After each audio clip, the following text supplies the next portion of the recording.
The smoke of Satan.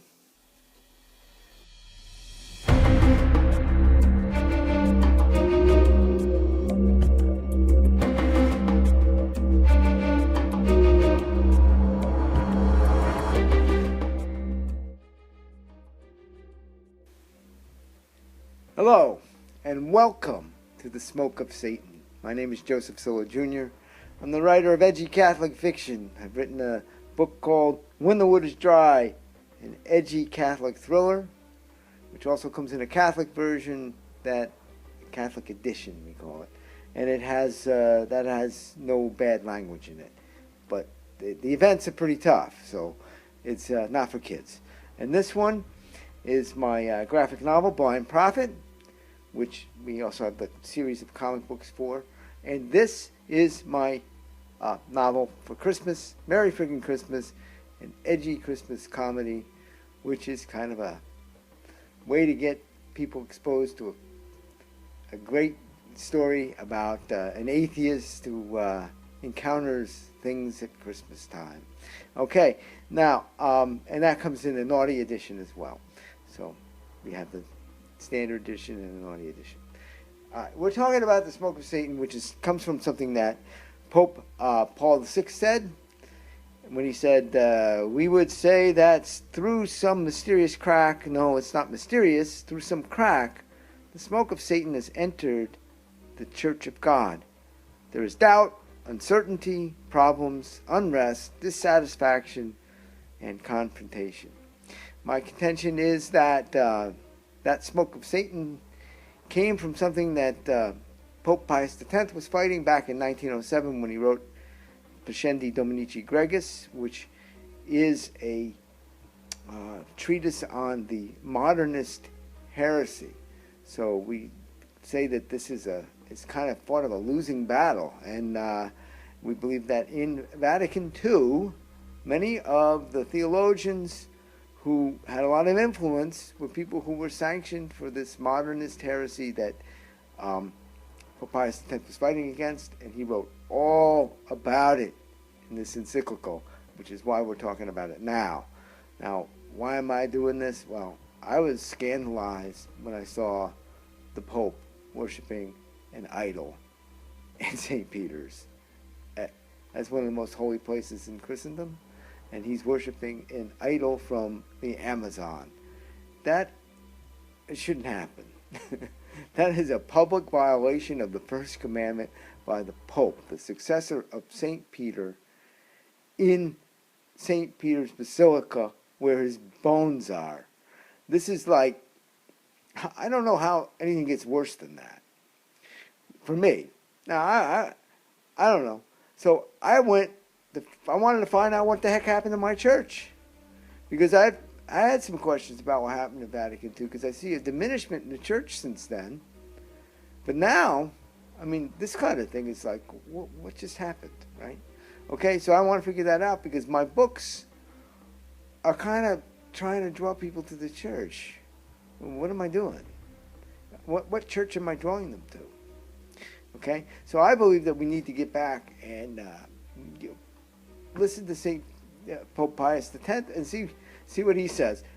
I believe it points to an undoing of a lot of the things that were done in Vatican II in order to restore the faith that was handed to us by the apostles from Jesus Christ. And that's what we were always about, was defending that faith. And that's what we forgot in Vatican II. And this modernist thinking makes people think that they can change what we believe. And this is one of the problems with it. Okay, so let's get into this. We're going to talk today, this is episode 5, which is the methods of the modernists and the Modernist Theologian. Okay, so first I want to remind you of what we're really supposed to believe, what Thomas Aquinas came up with in terms of theology, where we have two sources of knowledge. We have our senses and our reason, but that can't explain everything, because we also have the revelation of God. And that's a direct revelation from God, and that's another source of knowledge. These two sources of knowledge are in everything we know. Okay? So they're combined in everything we know. We don't have to, like, tease out what's from here and what's from there, right? So, but the modernists took this and they created something called Nouvelle Theologie, the new theology, where they believed they could resource the documents from the fathers of the church, the early documents, but read them again through this kind of modern philosophy lens. And this lens says there is no divine revelation of God. You don't need that. Grace perfects nature, so you don't need this order of grace. And faith is the perfection of reason. So you don't need faith because it's just you don't need it as a separate thing, faith, because it's the perfection of reason. Okay? So, now, what I'm going to tell you about today, I don't want you to believe. Okay? I'm not trying to teach you something that you're going to say, oh, wow, that's cool. This is bad. Okay? This is what Pius X was fighting against. Okay? So let's get into this. Okay?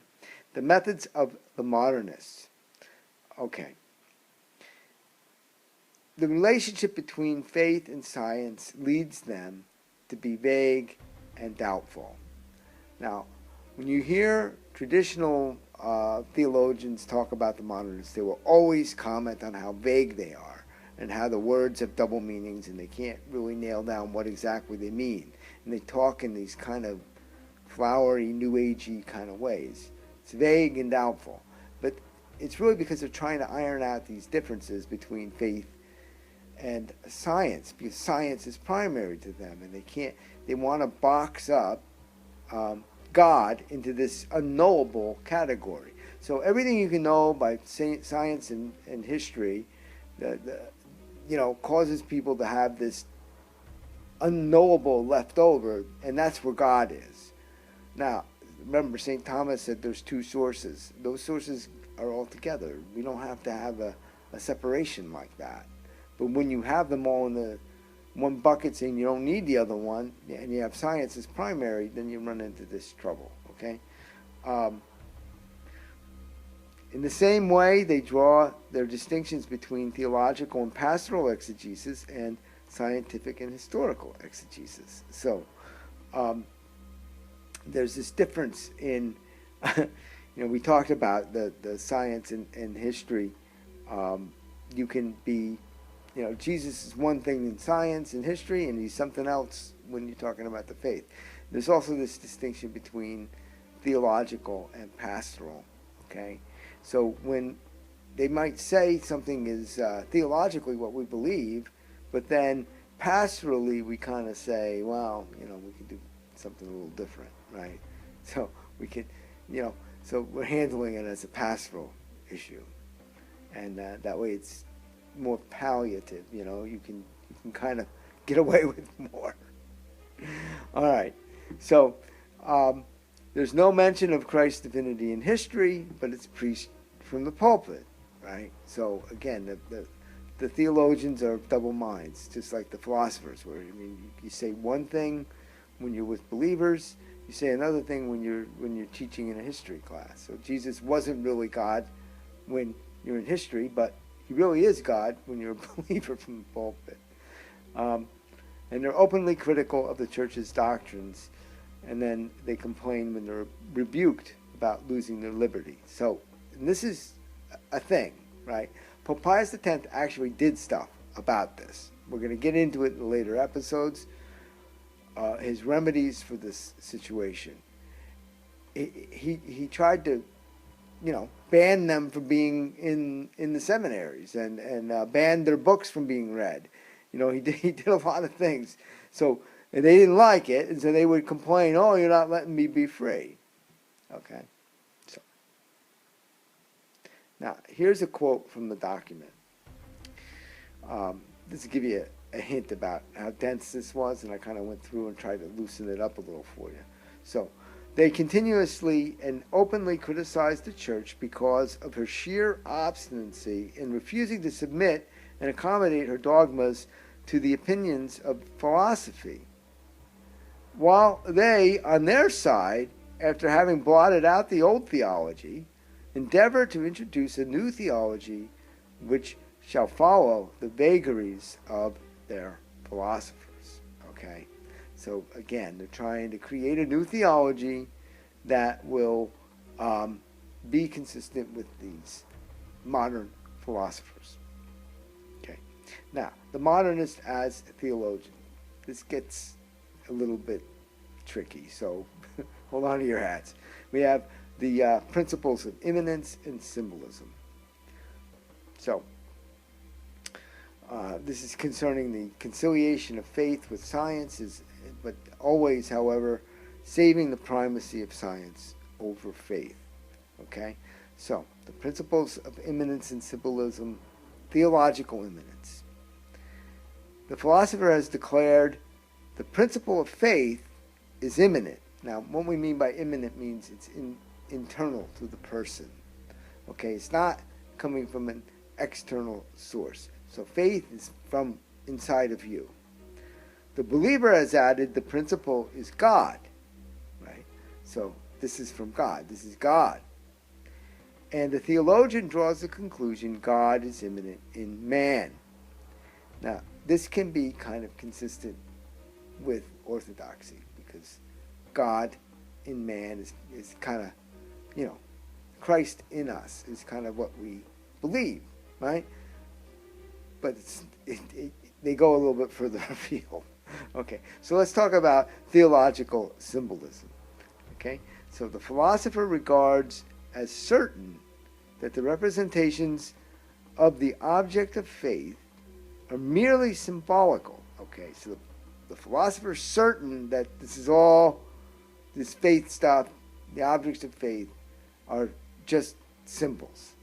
Okay, the believer has affirmed that the object of faith is God in himself. Okay, the believer believes in external revelation from God. He says this is coming from God. Now, the theologian proceeds to affirm that the representations of the divine reality are symbolical. Okay? So, this is heresy. I mean, this is kind of what Martin Luther was up to when he was saying everything was symbolic.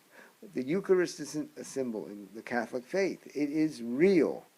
It is the true, real presence of Jesus. And we even have Eucharistic miracles that they can't be explained by science, where you have heart muscle inside of the Eucharist showing up. I mean, it's really gets a little bit difficult to maintain some of this difference between faith and science this way. Okay. So, here we go again. Now, let's get into theological symbolism. All right. The representations of the object of faith are merely symbolical. Okay? Symbols are instruments of the believer. That means they're things to be used for him for his benefit. Okay? But the advice here from the modernists is you shouldn't rely on them too heavily. Okay? Because these instruments are only to unite the believer with the absolute truth. Okay? So it's not the instrument that's important, it's the absolute truth that you're trying to get at, right? So the formulas endeavor to express the absolute truth, but they fail to do so. So it only approximates the absolute truth. So what we believe is kind of an approximation of the truth. All right? That's not what I believe, okay? This is what they're saying the believer believes, okay? So, then they get into this idea of that the believer needs to pay social respect to formulas which the public magisterium has deemed suitable for expressing the common consciousness, until such time as the same magisterium provide otherwise, okay?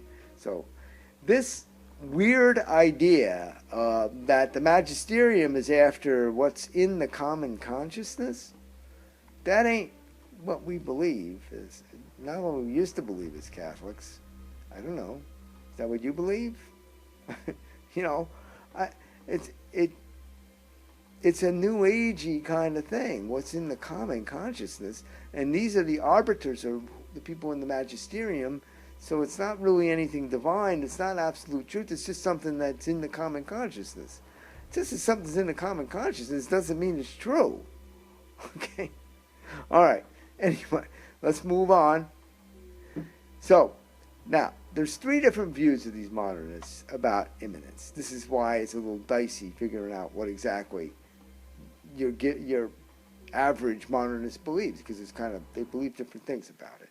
Okay? So, the first thing is that it's from God to the interior self. So God does something inside of you, inside of your soul, okay, or whatever, inside of your person.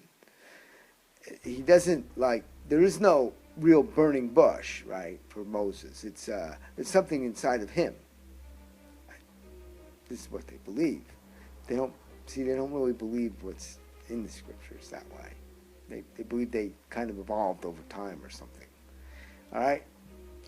Anyway. But that could be, the idea of God being internal, inside of you, Christ in you, is kind of one of the things that, we might believe, and when we look at the letters of St. Paul. Okay, but now, so that might be orthodox. This is another thing about them. Sometimes they seem orthodox, and then sometimes, if you read it a different way, it isn't orthodox, right? So the next thing is God is from nature, right? So nature is... The imminence is from nature, right? So God is one with nature. Okay. Now, this isn't good. You can't believe that God is one with nature, because this kind of destroys the supernatural order of things, and that we believe in as Catholics, right? So this is going to lead you into a heresy that's pretty dangerous, and we kind of see hints of it with our current Pope, because he talks a lot about nature. He even talks about nature as kind of throwing a fit, so it's kind of like a person. It's kind of weird. It's not. This is an extraordinary Pope. Say that. Okay? So the other thing is pantheism. The third school of modernism says that God is in everything. Now, we don't believe God is in everything. That's not Catholic. Okay? So, but that's what they believe. And you see hints of this also with our current Pope. And I think that kind of leads to this idea that you can worship a pagan idol at St. Peter's, because God is in everything. God is in those pagan religions. These pagans are seeking God when they're worshiping pagan idols. I'm thrown off by this, so I'm trying to make sense of it. And Pope Pius X was trying to make sense of it and trying to explain it for people, but he was talking to philosophers and theologians, so it's pretty dense. Okay, so now this next topic he goes into divine permanence, and he gives an example of it because it's really pretty out there. So see if you can follow this. It's pretty far out. Okay, so the Church and the sacraments were not instituted by Christ himself. This is what the modernists believe. We believe that they were, as true traditional Catholics, but the modernists don't believe that. Now, here's why they don't believe it. Why don't they believe that? Because it's forbidden by their agnosticism, that you have to start with an agnostic approach, okay? Which sees in Christ nothing more than a man whose religious consciousness has been, like that of all men, formed by degrees. So they believe that Jesus formed his consciousness as he lived on the earth. This isn't what we believe as Catholics. This isn't the faith handed down from the apostles. This is something new, okay? Nouvelle theologie, as they say in French. Okay, so Christ is a man who formed a religious consciousness like others, and this is formed by degrees. So it had to come about kind of slowly in his own life. We believe he was born God, right? God came to earth through the portal the Blessed Mother and lived his life on earth and showed us how to live and sacrificed his life for ours. This is our faith. This is the faith of the church. But no, that's not what they believe. Okay? This is dangerous. Don't believe it. Okay? Now, it is also forbidden by the law of imminence, which rejects what they call external application, right? God has got to be, he only works inside of you, right? It's imminent. God is imminent. He's inside of you. He's not working from the outside. So he can't institute the church on earth in the sacraments. Okay? Also, it is further forbidden by the law of evolution, which requires for the development of the germs a certain time and a certain series of circumstances. So things have to, one thing has to flow from another in an evolutionary way. Now, why are they forcing things into this model? You know, it really is forcing it. It's putting God into a box. God doesn't belong in a box. Okay. The next thing, it's finally forbidden by history. You know, because in history, you know, God wasn't really divine in history, you know? So okay. That's what they believe. Now, so they don't believe that he formed, you know, directly. They gave us the church and the sacraments. So what do they believe? They believe that these have been founded immediately by Christ. Okay? Now, this is really out there, so listen closely and see if you can follow this, okay? I'm almost verbatim from the document, but I'm breaking it up to try to explain it as I go, okay? And it's out there. So, look, all Christian consciences were virtually included in the consciousness of Christ, as the plant is included in the seed, okay? So now, if you have a seed, right, a plant will grow from the seed. So it's kind of in there, right? And so that's kind of how this works. You're kind of like a plant in the seed. So you're virtually included in the conscience of Christ. Okay, now listen carefully. But as the shoots live the life of the seed, so they live the life of the seed, so too all Christians are said to live the life of Christ. So Christ is the seed, and you are living the life of the seed because he was the seed, you know, and you've grown from him. Okay? So that's how Christ, you know, he was the seed of what you are. Right? Now, but the life of Christ is according to faith, and so too is the life of Christians. Okay? The life of Christ is according to faith. Now, and since this life produced in the courses of ages both the church and the sacraments, it is quite right to say that their origin is from Christ and divine.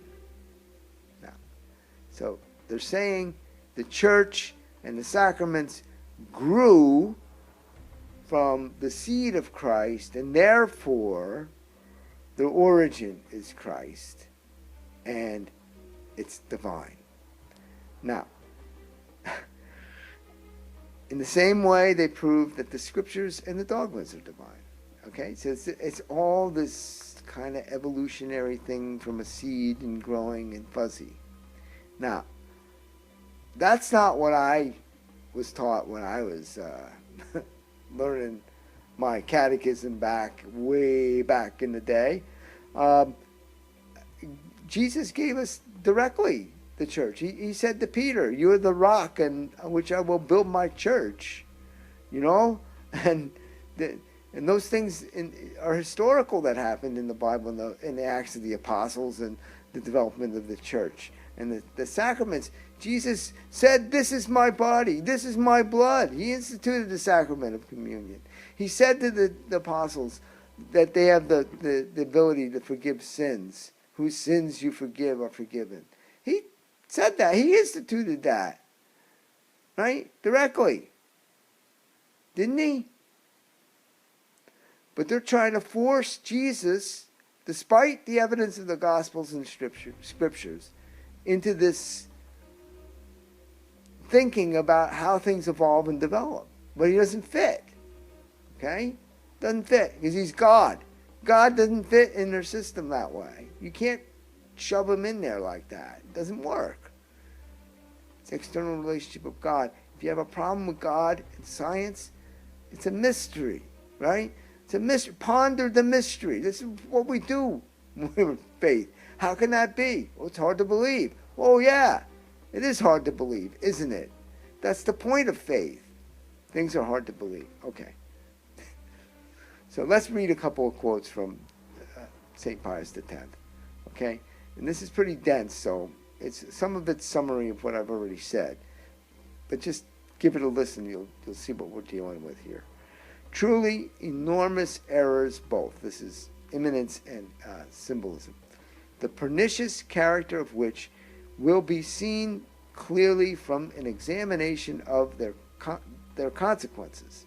For to begin with, symbolism, since symbols are but symbols in regard to their objects and only instruments in regard to the believer, it is necessary, first of all, according to the teaching of the modernists, that the believer do not lay too much stress on the formula, but avail himself of it only with the scope of uniting himself to the absolute truth, which the formula at once reveals and conceals.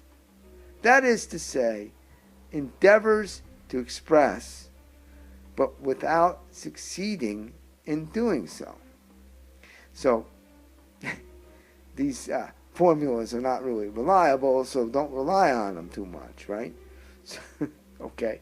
Next. Here's another quote. They would also have the believer avail himself of the formulas only in as far as they are useful to him, for they are given to be a help and not a hindrance.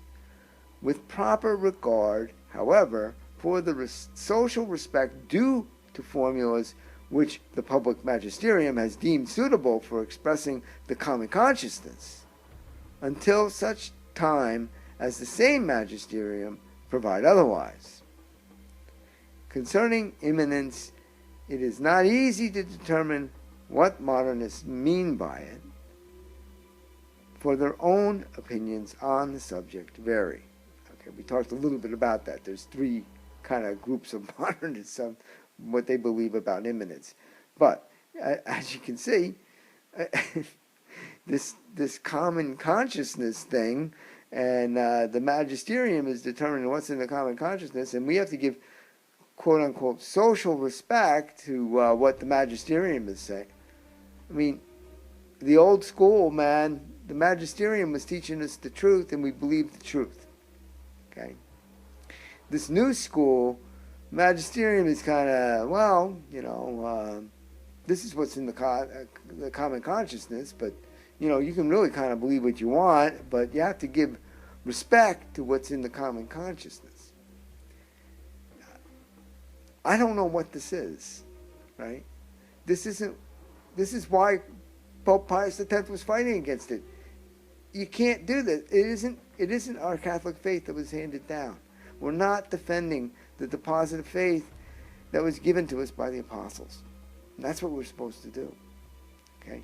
So again, my name is Joseph Silva Jr. This is The Smoke of Satan. This was episode 5 on the Modernists as theologian and the methods of the Modernists. And our next episode will be on dogma and the sacraments.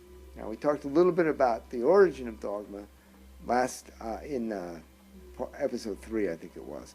But now we're going to talk about what they really believe about dogma and the sacraments, these modernists, and hang on to your hats, folks. Okay, again, my name is Joseph Silla Jr. I've written books, When the Wood is Dry, an edgy Catholic thriller, Blind Prophet, graphic novel, and Merry Friggin' Christmas, my an edgy Christmas comedy, which comes in an Naughty Vision edition and a standard edition, and it's kind of a nice gift for Christmas for that bah humbug in your life. Okay, take care. We will see you in our next episode of The Smoke of Satan.